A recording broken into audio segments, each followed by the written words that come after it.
We have just calculated the midpoint. Part B says to calculate the mean.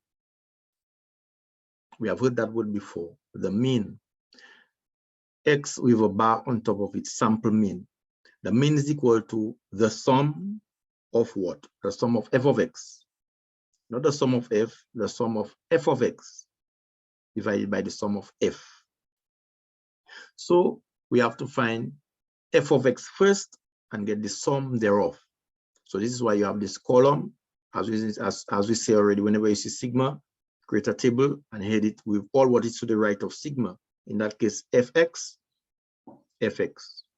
Where this symbol, this formula came from, please check out the list, mean of frequency and interval distribution. So whenever you have a set of values and f is present and you want to calculate mean, then you use this formula, okay? X over bar is equal to the sum of fx over the sum of f. All right. So you can do this manually. You have already calculated your midpoints, and look, the first f of x is done already. It started. F times x, 6 times 15, 24 times, 45 times, 15 times, and then you add. You can do this manually. However, you can go to Excel. Here's the F. Here are the F's. Here are the X's.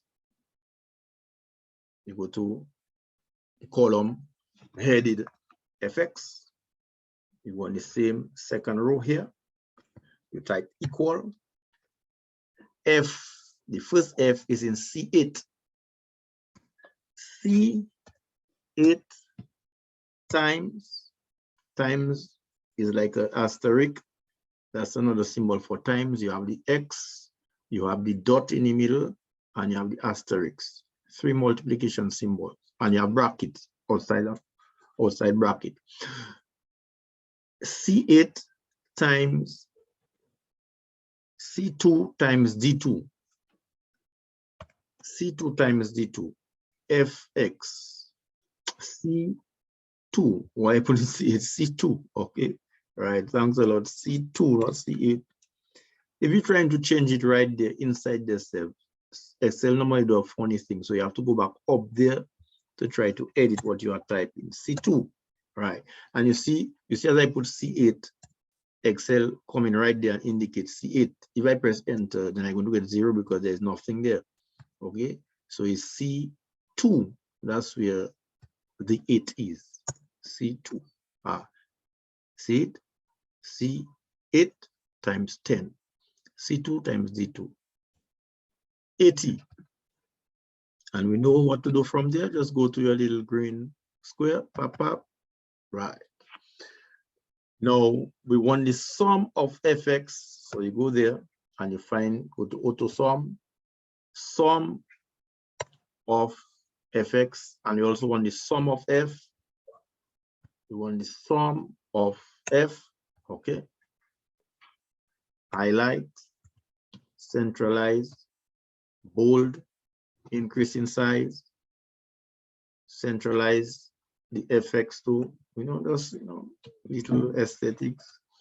And then you don't even need this because this is the values itself. But if you want, you can copy it, it doesn't matter. But this is what you really need. Those 2 tables there. Okay. Those 2 columns. Okay, well, you can take we can take everything, it doesn't matter. Control C. Go to our, all right. Well, you can leave this there and I can just come here and just, you have the assistance. You can delete the word assistant or just leave it there, it doesn't matter. Enter, Control V, sorry. There's a little bit of space, so I can just type under. I can just put therefore now to insert equations. Okay, where's the therefore? Therefore, put this in black. The mean, okay. I go to equations, accent, X bar. Okay, so it's been black, home, black,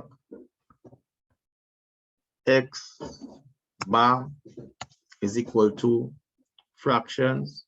The sum of fx, we got it to be 255. The sum of f, we got it to be 70, equal 2255 divided by 70. Control V, enter. 32.21 centimeters. 32.21 centimeters. And then I think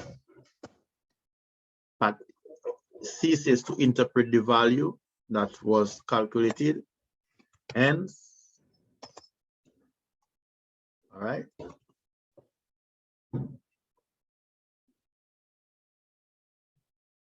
The representative height,